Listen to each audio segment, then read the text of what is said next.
a series of events has happened, and unfortunately, last time we recorded Cataclysm, due to an error with Windows and me not noticing that Windows had blown out all of my settings for sound recording, we have lost both the voice recording and the sound of Cataclysm. So I am going to be doing something a little bit unique here as kind of an experiment to make sure that I can still get this episode out to you guys, which is I'm going to be doing a live voiceover of Cataclysm. At the beginning of the episode here, we are dropping off a bunch of stuff back at our boat so that we have the weight capacity possible in order to head back into town. I believe we are aiming to get the gun store and the magic shop completely cleared out.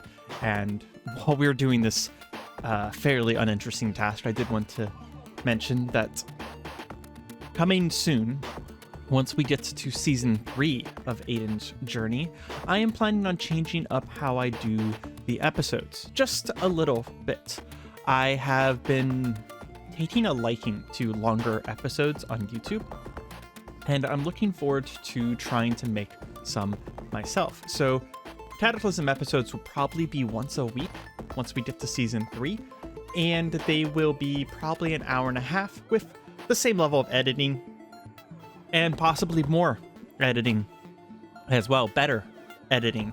I will be continuing to experiment with new types of editing, as I have been since the beginning of the Cataclysm series.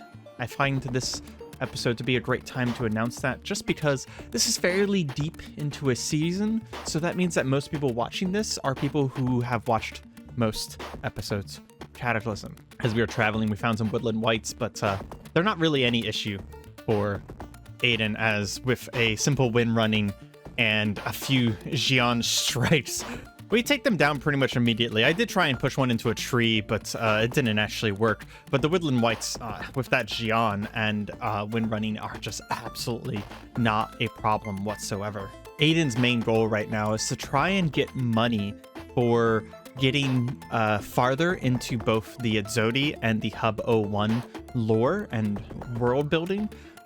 He is very interested in learning about the Cataclysm and his place in it.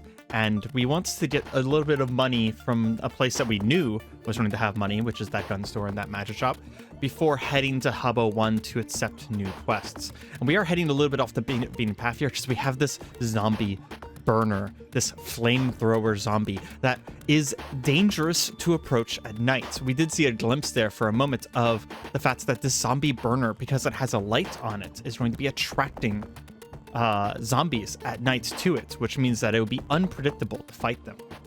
But as Aiden is moving away, we did run into a flesh raptor, and Aiden is using his telekinetic powers of Far Hand in order to pull the flesh raptor back towards him, taking swipes with the Xian, eventually taking it down. Considering our path carefully, we do head trying to avoid the part of town that we had seen that ashen brawler in.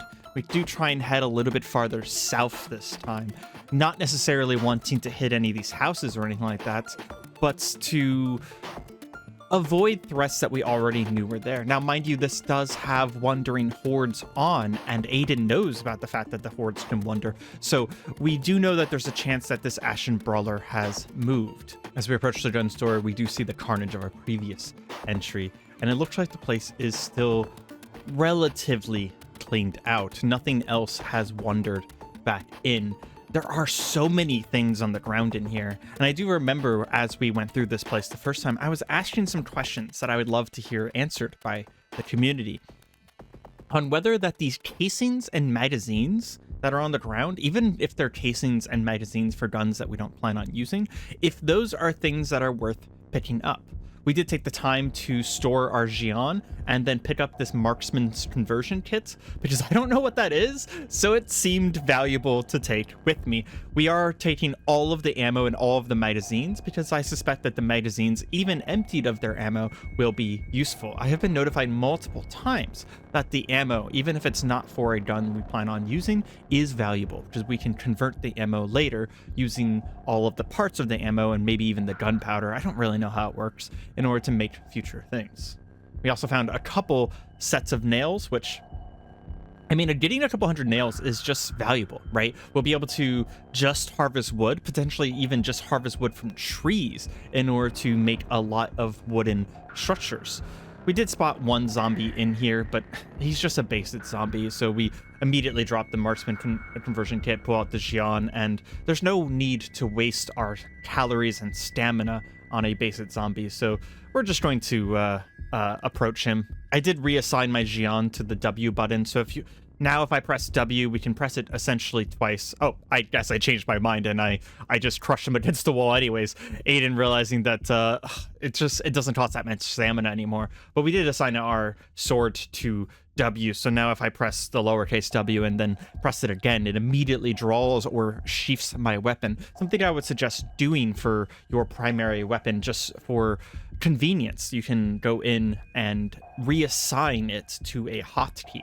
Now, just make sure you don't reassign it to a hotkey that you need to use while in your inventory. So don't assign it to E or Enter or something like that, because those are keys that are already useful while you're managing your inventory. We found a lot of magazines and a lot of ammo here, and I think 1 or 2 extra guns, but outside of like one book, there wasn't really much else here noteworthy.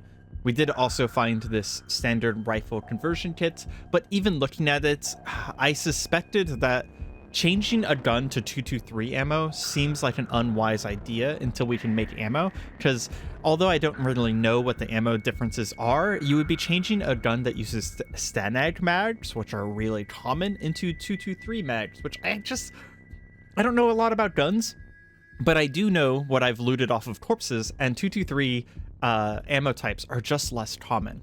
With that, we do move on to the magic shop nearby, ready to drop this at any moment. And that's when we see it. Clouds of ash and smoke filling the magic shop. Aiden isn't sure how to deal with this. His abilities are predicated upon the ability to actually see our target. We cannot push what we cannot see, or at least we need to know the exact location of our target. So we activate premonition to see if we can feel out into the clouds, and we do. We sense a creature deeper into the clouds. Aiden makes a guess that that is in fact the ashen brawler, and we are confirmed with it. As we saw for just a moment a spot of him through the clouds, we suspect that this hostile creature that we sense in the deeper here is the brawler, and it steps out. Gigantic twisted human frame with menacing stance and rapid movements. The clouds of smoke pour from its body. Yeah, he's a problem. We don't know much about him. We've not fought him before or something like him. But we do suspect with a name like Brawler that he's going to want to get in close to us. He's probably not going to have ranged attacks. And while he's in close to us, because we lack a full face gas mask, our last gas mask was not useful to us, we do have to worry about the idea that we are going to be at a disadvantage in melee. We need to figure out how to deal with this guy. We do try one force shove, I believe, just to make sure we do buff ourselves at the beginning of this fight. This is one that Hayden considers very potentially dangerous. Yes, he's a very powerful psionic, for sure. He has been able to kill things incredibly quickly with his psionics, but this is something that if he were to mess up, he could be heavily injured and his journey through the city would be over. However, we get lucky. We see him in a corner. We immediately, without taking a single step, start pushing him, grinding whatever is in this spot against the wall, and then with an explosion, a massive cloud billows out. We likely think we have taken down the brawler. Creatures that spread these things often contain them in billowous amounts, so whenever we see this cloud explode outwards, we suspect that we've taken down our target. We do stop concentrating on premonition to make sure that we're conserving our calories and stamina, and we see, yes, a bruised corpse of an ashen brawler. We have crushed yet another target against the wall. Our strategy is fairly dominant, and to be honest, it's a very good strategy. Wind running helps a lot with the stamina, but even without wind running, we would be capable of dealing with a lot of the creatures that other survivors can't deal with. Something that we are looking forward to is threats of the Cataclysm that evolve over time. We are aware of this, so there's a chance that they eventually evolve to the point where we can't keep up we have to come up with new answers. But for the time being, Aiden is perfectly fine in looting this place, taking these scrolls and these books, and taking advantage of the fact that he is currently winning the arms race that is the Cataclysm. We prepare a higher laden bar and just smash open these cases. We know it's going to make noise, but we're not too worried about it. We're going to be out of here immediately after this, so we grab the 2 minor wands of magic missile with no intention of really using them. We're likely going to hold on to them, store them in our boat, and sell them to the Forge of Wonders, sell them to the librarian at our first convenience. That's not really a high priority to us, though, because unless we manage to get like 2,000 denarii worth of money, it's not going to be worth heading all the way to the Forge of Wonders. We consider for a moment speaking to Mammy Salmon, but I use a little bit of metagame knowledge here, and that remembering with Vellum and some other characters that these healers, they only ever have one quest. They tell you to kill nearby zombies, and this particular healer is wielding a fucking shotgun. So if we tell her, yes, we want to help you, she will immediately walk outside and start shooting zombies. And considering we have managed to be very, very quiet and very much in the dark up until now, that is the worst case possibility. We grab our conversion kits and head out of the city, back to the Idzodi. On the way back, we had a few quick encounters with some of the Walking Dead, but they're all very easy to deal with. We are far stealthier than them, and we have a much longer draw distance. Again, our psionics being of great benefit to us that, honestly, Aiden didn't even just engage any of them. We just walked past them in the night, able to watch their movements and sneak past. A full Metal Gear Solid trip in and out of the city, only killing 2 zombies and getting away with all of the loots that those 2 buildings had. We have not cleared out this city by any means, but we do want to take our time. As we come back to speak to the Rubik, we have all of these pistols and magazines. We did remember to stop for a moment and take all of the ammo out of every single magazine and every single pistol other than our H&K MP5. Because even though if the magazines and these extra guns are not particularly valuable to Aiden, the ammo is. He suspects from movies he's seen like Constantine that we could probably, if we found a hand press or something like that, we could be one of those badasses who actually makes their own ammo. And once we start doing that, we can make way more ammo for the MP5 and use it more consistently. We also need to figure out how to repair it, though. Oh, look at that durability. It's more than halfway destroyed at this point. Unfortunately, the magazines don't sell for a lot, and I think in the future we're likely not going to be picking them up unless someone gets into the comments and says, oh, hey, those are actually very valuable. And yes, some of those books that we just passed are worth a lot, but we want to save the books for selling either in a situation where we really want something from one of these places or whenever we can bring them back to the Forge of Wonders, because the Forge of Wonders has a more limited scope of things that can be sold to it. One thing we take a hard look at is that Rubik offers a cranial flashlight, a extra flashlight that would be coming from our face and would free up our need to bring a flashlight with us. We also take a look at this electromagnetic unit, but the last sentence there says that unlucky bystanders are damaged by the electromagnetically pulled metal objects, and we do worry that we are in fact one of those bystanders who would be damaged by this, so we hold off for now. We do want to become a bit of a cyborg ourselves, but we don't necessarily want to install anything that will not be directly beneficial to us. On top of that, we also have Farhand, which is a similar psionic power to what that bionic does. There's no reason to double up on things like this. We do go ahead with the cranial flashlight surgery, and it is immediately successful. It only takes a couple hours, which is very nice. I do think we forgot to sell our rifle conversion kit. I believe we do remember to do that in a moment, though. Yeah, we actually managed to do it right now. As we're speaking to him, we do find a new dialogue option. We ask, you're not from around here. Yes, you could call us at it. We're from other lands, most likely, not other worlds, though. Too risky bringing them squatchies into the fold. Aiden responds, I don't know what the difference between other lands and other worlds are. Sure, and that's a big one. Rubik says. Other worlds are wherefore them, oh buggers you got round in here, walking plants and talking mushrooms and what like. Other lands be tasked more of a kinship. I be from Earth, but my Earth be differed. So you should not be asking me what the Adzodi is doing on Earth, but because some of us feeling us fine and fine at home, as I'm Ken, but you should be asking us what Adzodi is doing rising up your green and brown. Aiden asks, okay then, well what are you meaning by rising up our green and brown? Right, Rubik responds, aside from just living in such a cozy nook, us be mining, Kenna. Picking up the scraps, seeing it for other lands that has any tech worth it upside down. No sense letting good scraps go to waste. If we're lucky, picking a few new Adzodi before we wobble out. Picking up the pieces of your sweet, shattered dreams, such like. Hearing this, Aiden has a thought. This may be when he is tired or this world is tired of him.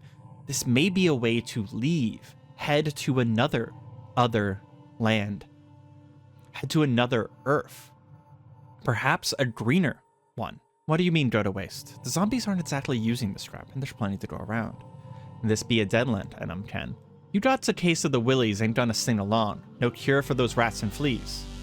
Aiden asks, are you saying that you think we're doomed? Why would you come here if there wasn't some way to survive? Rubik comes back with, oh, we can wobble along as needs, send the scraps back, bring in the foods, and shades off a willy or three, can it? No good for you, won't take too much meat and bone.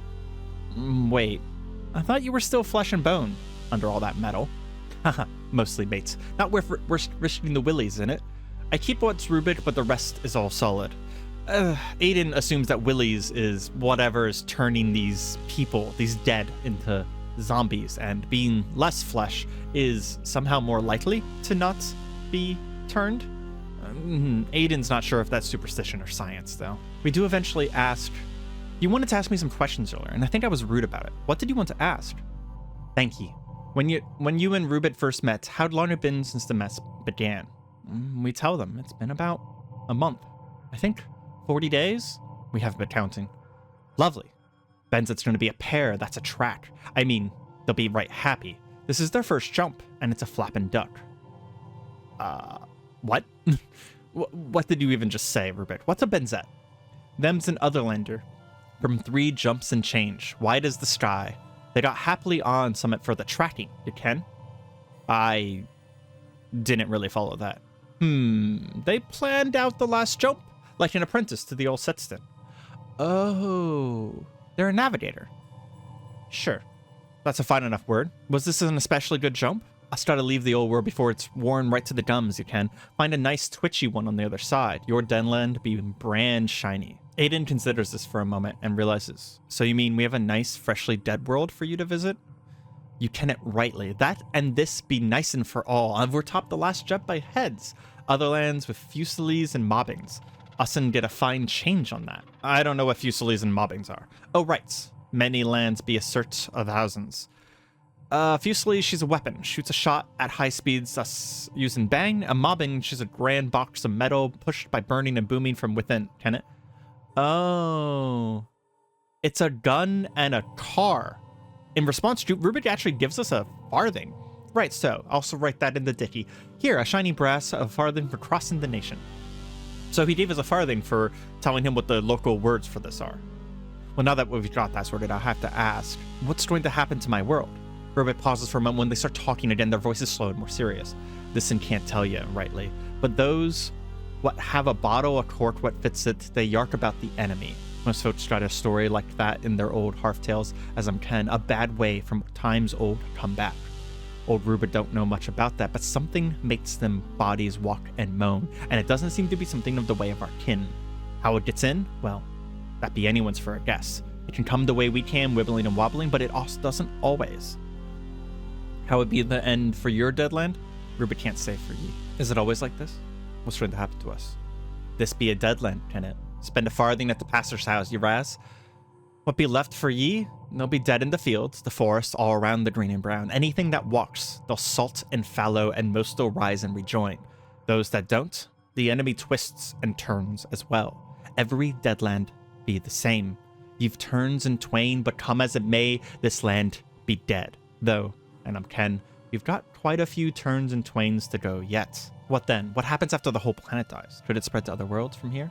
Spread, through the wibbles. But we ain't ken on how. After green and brown to be gray and black, so to speak, Rubik be long gone. On a moment, we folk will send back a lover's robe or so to the deadlands what left, but nary have returned.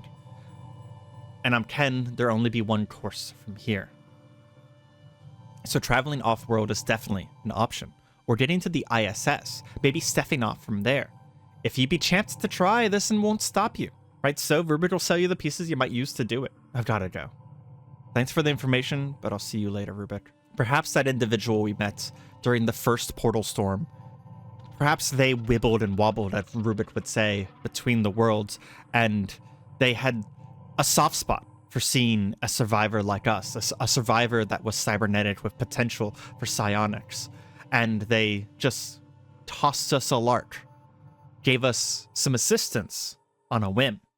We still don't know anything about them. They told us to seek the Azodi, but now that we have, the Azodi does not recognize us or the description we've given them of this individual. It's like they've never met us before.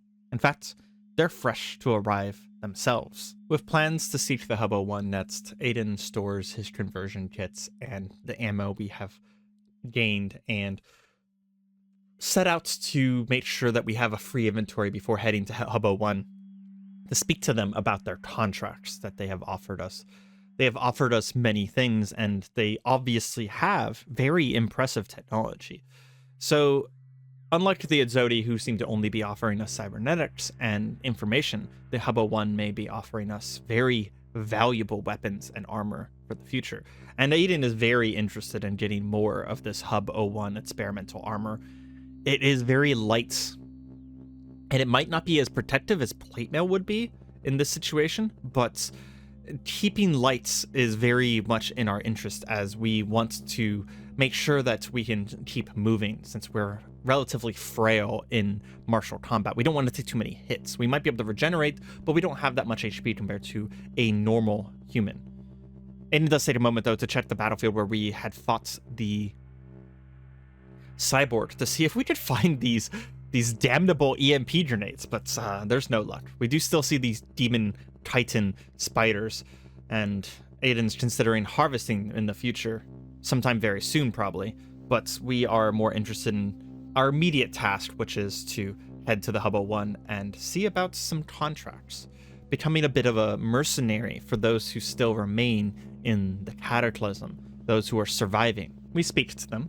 Let's discuss contracts. Return to Sender and Iron Safari. Return to Sender. When the portal storms started, the government issued an evacuation order for critical personnel and sent convoys to retrieve them, with our head of AI research among the recalled. We recently discovered that he died when the convoy transferring him was ambushed in the initial chaos, but his corpse and belongings remain intact enough to benefit from his research. We want you to travel to the convoy and locate the body, if possible. This evacuation protocol includes retrieving and storing as much of the data from his facility as possible, to be stored in a code-locked hard case. If this case is present, retrieve it and bring it back here. We will offer you the standard hazard pay of 4 HGC for this contract. What should I expect to go up against? The convoy was composed of vehicles and personnel from the US Army, and it was heavily armed. Our surveillance of the area has shown that the majority of the slain personnel have revived, including the one wearing a light combat exoskeleton. Oh boy, resistance will be heavy, but if possible, you may be able to locate and retrieve the hard case, then exfiltrate without direct combat, as long as you can outpace the dead there. Otherwise, bring a rifle and plenty of ammo. I'll take it. Where's the convoy? It was ambushed on the road. The intercom recites a series of coordinates. Report back with the hard case. If the researcher brought it with him, it will be intact. Have no doubt about that. What about Iron Safari? One of our scout drones spotted a partially malfunctioning robot of unconventional make while tracking an anomalous radiation spike close by. We project that much knowledge can be gained from a close examination of the subject, and you would be tasked to retrieve it for us intact. We will equip you with a prototype rifle and instructions on how to use it and deactivate the robot if you accept. The success of this contract requires that the subject be brought back in an inactive state and not destroyed. A ruined robot is of no significant is of no scientific value. We emphasize that you use the prototype to complete this task, and EMP blast would likely destroy the subject outright. Completion of this task rewards 2 HGC, and you'll be able to keep the prototype and equipment used to operate it. What is this robot? What does it look like? We are as of yet uncertain of its origins and purpose. Its body most closely resembles a pyramid on what we believe there are 3 sets of legs for mobility. It is lightly armed and has attacked our camp spy drones while using a high voltage electrical discharge. We have theorized that this is most likely for deterrence and not to cause direct harm. Nonetheless, we need to emphasize that its full capabilities are unknown, and we do not know how it will react when confronted with a living threat. The intercom gives you a UPS, which is a backpack power supply. Imagine like what the Ghostbusters use. An intercom battery, Trifa sets handling procedures, and a HM12 dazzle rifle. Lovely. Just a moment, we will transfer the prototype and handling procedures, which includes information of its last recorded location. The intercom tray thumps several items as objects are placed into it. After a minute, it slides open, revealing a slender weapon that looks a bit like a radar gun, a heavy battery, a sheaf of papers in a binder, and a UPS. The HM12 draws power from a connected UPS. Please remember to bring the specimen back intact. Battered salvage is of no use to us. To safely perform the task of the activation, please review the provided documentation and pay special attention to the procedures detailed on subsection 4 and 7. After speaking to Rubik, Aiden takes a moment to consider, maybe Hubble 1 knows something. Listen, something happened earlier. The world got bad. Things felt very wrong. Do you know anything about what that was? It's a complicated answer, the intercom says. Understand that we're not an expert at this, the voice sighs. You hear the person on the other side typing on a keyboard for several seconds. I will explain it as best as I can, but again, I'm not a professional. Whatever caused the apocalypse, it's broke something about the way our world works. I'm sure you've noticed that normal physics don't always apply anymore. We are, as of right now, uncertain if our models were wrong or if this is something fundamentally different to our reality. From what we've observed, these events are what happen at the peak of a cyclical event. This is a gross oversimplification, and I don't know the science behind it. But I guess the simplest way to think of it is that our reality is moving closer and further from this other place, or model, or so on, like a yo-yo. When these two things are closest together, we get portal storms. Otherwise, things are, I wouldn't say normal anymore, but they're as close to normal as we get now. Reading a footnote here, we're looking to gather data about these storms using a device developed specifically for the purpose. I'll add that to your contracts list if you would like to know more. Aiden has a little thing in the back of his head reminding him of Starship Troopers and the end of each commercial being, would you like to know more? That sounds pretty bad. Is this going to get worse? Unfortunately, it seems likely. This isn't exactly something we can measure with traditional instruments, but observation has shown that they're not likely to get better. By far the strongest so far was at the start of the Cataclysm, and we cannot accurately predict what the future holds. Our projections are not optimistic. I wish I could tell you anything else, but I would advise you get used to seeing them going forward. Aiden thinks about this and wonders if his contactor, his alien, is from this other world. We already know there's useful things to find in one of these sources, so we don't ask about that, but we are interested in warning signs. The intercom responds with, in a way, in the days and hours leading up to one of these events, you may see things that are obviously out of place, or that don't make sense. This is clear during the nighttime, but you can see it during the day too. If this happens once, take note of it. If it happens again, be ready for anything. Thanks for the information.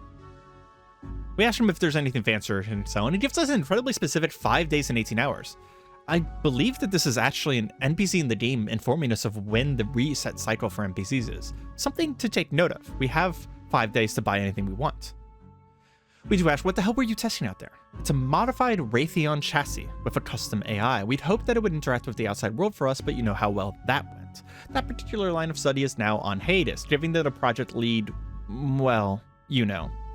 Let's discuss contracts. We now have hazard meteorology. As mentioned before, our research into the portal storm phenomenon requires that we obtain additional data to verify our own local measurements. Recording this data will require you to carry a scientific instrument called an NRE recorder on your person while outside in the storm for around 6 minutes. The recording instrument will be provided at no cost if you choose to accept. We are willing to give you 1 HGC for a standard length recording. Higher quality recording and data may be obtained by collecting more data before printing a report, and as a result, we are willing to provide higher pay for the result, for the data. How does it work? Once the storm starts, it should be enough to walk outside while carrying the NRE, as the recording requires no particular actions on your part. Research insists on the fact that you must personally carry the NRE on your person to take accurate measures, so leaving it outside while you take shelter won't work. I'd explain the synchronistic relations that demand this, but I really don't understand that part myself. Oh, and you might want to obtain a high caliber firearm before attempting to take the measurements, just in case things start leaking into the prime. Aiden makes finger guns and says, I am a high caliber armament. How will I know when I've been outside long enough? The recorder will beep once when it has recorded enough for a report. The longer you stay outside, however, the higher quality and quantity of the data will be. While you are only expected to maintain the minimum viable report that the NRE can produce, we are willing to offer increased pay for higher quality recordings. Sure, why not? Let's do science. Transferring the recorder now. Intercom tray slides open, revealing a hefty bare bones. Apparently, I wasn't interested in that, so I stepped away.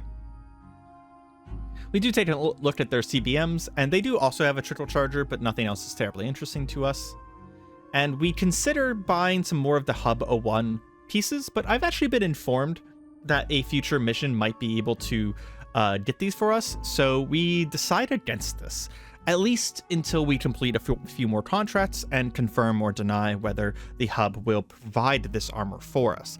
They're very expensive right now, so we want to avoid wasting any money considering we have so many things we want to buy. And if the Hub 01 is telling us that they will restock in 7 days, I personally suspect on an out-of-game note, that means that Rubik and his CBMs will also restock in 5 to 6 days.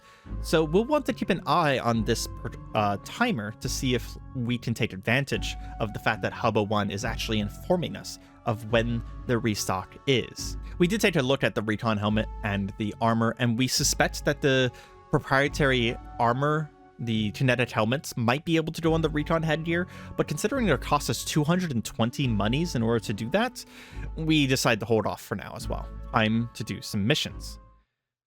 We do know that we would need this UPS and this strange gun in order to do one of the missions, so we need to check to see if we can learn how to use the gun. They did give us an instruction manual, after all. We try and read the instruction manual, storing it in our archive book first, of course. And taking a look at it, we ironically need Electronics 3 to understand. So we actually need another level of Electronics to actually learn it. We do take a look at the Introduction to the Divine, but there's a couple spells that we're not terribly interested in, so we just put it away for now. So the mission that we're interested in is Hazard Meteorology, which is something that will just come naturally, and Iron Safari. No, it's Return to Sender. That's right, the Caravan.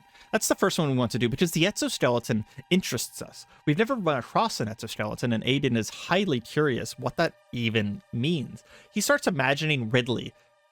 He starts imagining Ripley from Alien and wondering if it's like a 10-foot tall loader mech that he can punch an alien out an airlock. You know, just grab them and shove them into a hole and just let them out. It looks like the best way to get there is by boat, so we head back, drop off a few more things into our boat, and we take a nice jaunt across the lake again. We're feeling particularly brave right now, and our line of sight is very, very high compared to most things at night, so we don't wait for daytime. A questionable decision, but I don't think we're going to be punished for it. Since our island that we've been living on is so close by, we do decide to make a quick detour. And by close by, I mean, I don't know if you guys are aware, but like it is really close. It's probably like only 100 feet. It's way closer than the map makes it seem. So this is like, look at this. It's basically a block over. We do kind of struggle with driving this canoe still, so we struggle with landing this for a few moments, and in my original edits, I actually did this for a lot longer than it seems like I did it. It's kind of funny that Aiden just can't drive canoes for shit yet. Eventually we'll get better at it though, because we're using this thing a lot. And ironically, as soon as we get better at it, we will not be using a canoe anymore, but hopefully a speedboat. I do plan on just kind of grabbing everything and leaving it here with the intention that, well, we can leave the stuff in the boats that we 100% know we're going to sell, like the Wands of Magic Missile and the books. We do actually still have the books stored in our archive, so they're perfectly fine to sell. I think I'm realizing from this experience, because this voiceover experience with the Cataclysm episodes, is that one of the reasons that I pause a lot in my voiceover, and one of the reasons I say a lot, which you guys don't hear too much because I edit them out. I edit like 15 minutes of pauses and ums out of every single video, and I am not exaggerating. It is a crazy amount that I edit out of every video. But I think one of the reasons it's happening is because Cataclysm takes so much thoughts that trying to keep a line of conversation and narration going while playing Cataclysm is just more than my tiny little brain can handle. It's just kind of something interesting that I realized while doing this voiceover activity, because I only recorded this a day or two ago, so like I'm pretty sure I remember most of what's going on, so I can start talking before the thing even happens. And not only that, I gave myself plenty of time because I read slower last time, so I can actually go through this quite quickly. Since we're on the island, we do take a moment to get all of the food out of the smoking racks. We have a lot of smoked meat now, and I believe before we leave, we are going to refill the charcoal kiln, because I have been notified that you can actually smoke meat twice to make it preserve even longer, and since we have 40 smoked meat on one rack alone, which means we have 40 on the other as well, there's no reason to not do this. We're going to go ahead and try and get that going, but the charcoal smoker does take 24 hours to work, so we're not going to be able to get it going right away. Hopefully, they do last a pretty long time. The smoked meat seem to last 3 weeks, which is amazing. That means we basically have all the food we need for the next 3 weeks at the very least. It does mean that we'll be able to smoke them twice and see what the results of that are. I really hope we get some sort of like jerky-like meat that's still valuable, but might last us like an entire season or even multiple seasons.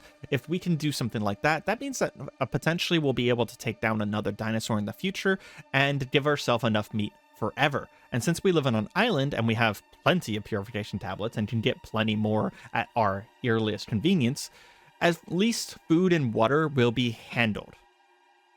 The only way we're ever going to have issues with food and water is if we get stranded somewhere away from our island. We did try and set up our smoked meat back in there, but we need way more charcoal, needing 4,300 more charges of charcoal. So we need to take up the axe again and chop down a tree just to get that going. We probably have more trees on this island than we're ever going to actually use.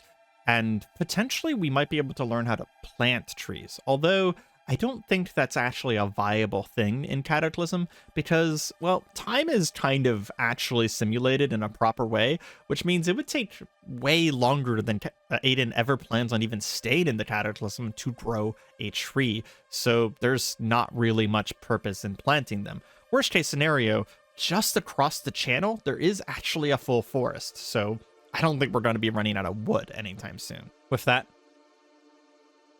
Aiden does move out.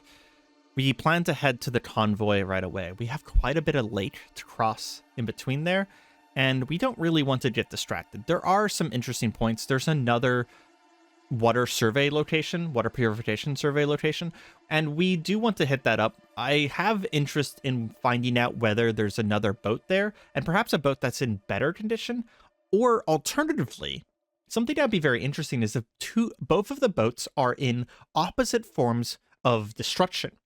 And what I mean by that is one of them has a working motor and a working battery, and then the other one has working controls and, like, I don't know, good frames or something like that.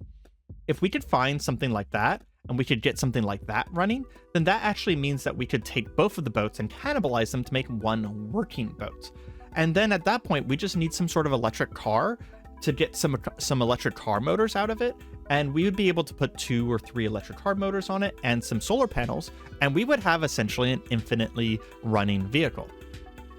As we cross the lake, we do look back and see that there was a lighthouse that we missed. It's going to be going on the long list. It's not a high priority for us to explore this area, but Aiden does want to do it eventually. And again, we have so much trouble parking. We actually cut out probably a full 5 minutes of just Aiden tried to park this goddamn canoe. Unfortunately, we are coming on the caravan as dawn is hitting, which means that we will have sort of lights not on our side anymore. They will be able to see us just as far as we can see them.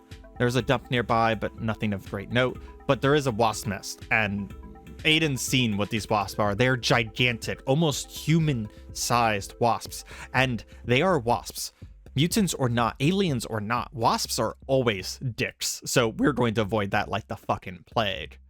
Which is a funny sentence. Aiden does see in the distance, though, a FEMA refugee camp. He has a tiny glimmer of hope. And this might be a place where people live. But he knows the government, and he knows how well the FEMA camp is going to be. It probably got hit by even just one zombie, and the whole place would convert. Uncertain of whether this is a good idea, and not wanting to check it whenever we have a obvious and direct goal in mind, we do avoid it. But we do come across an interesting creature out in the wilds. A Kraken and a Krek. What is a Krek?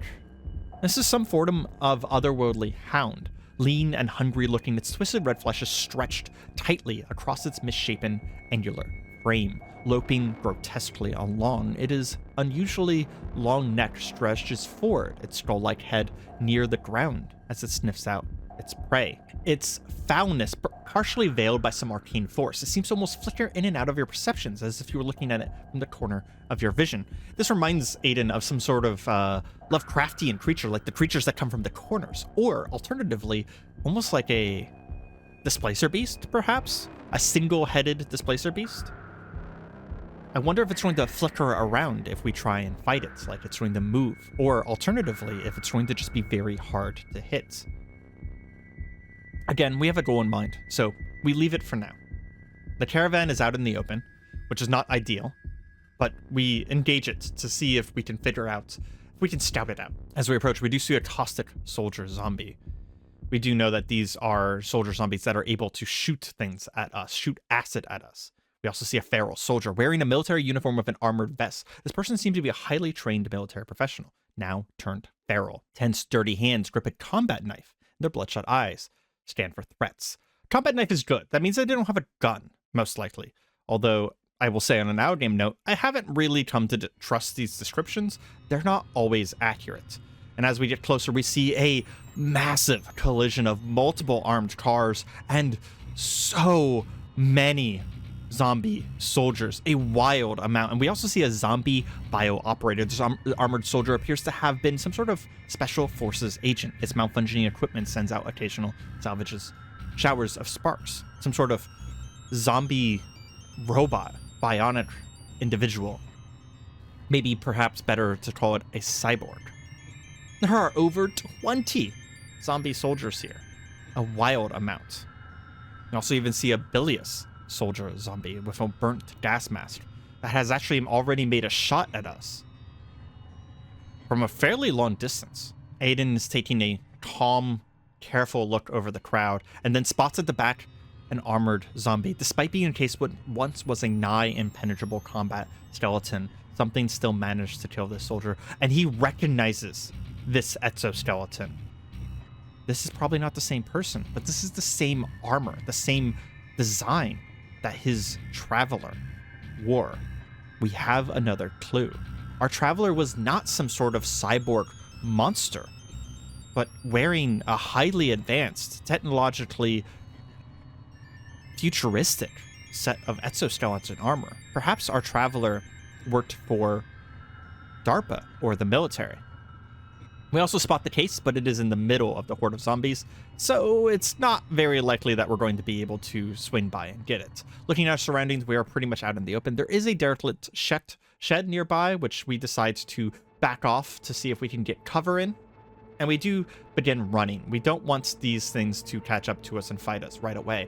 But Aiden has a resolution in his mind. He is going to stop and try and kill as many of these soldiers as possible. We will have to fight carefully, and we will have to fight considerably with consideration.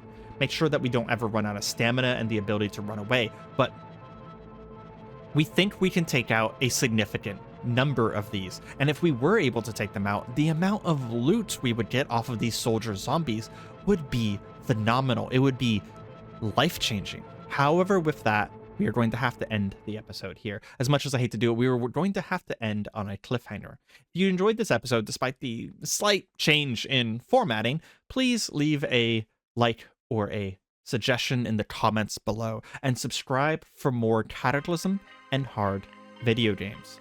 I hope you all have a fantastic night, and goodbye.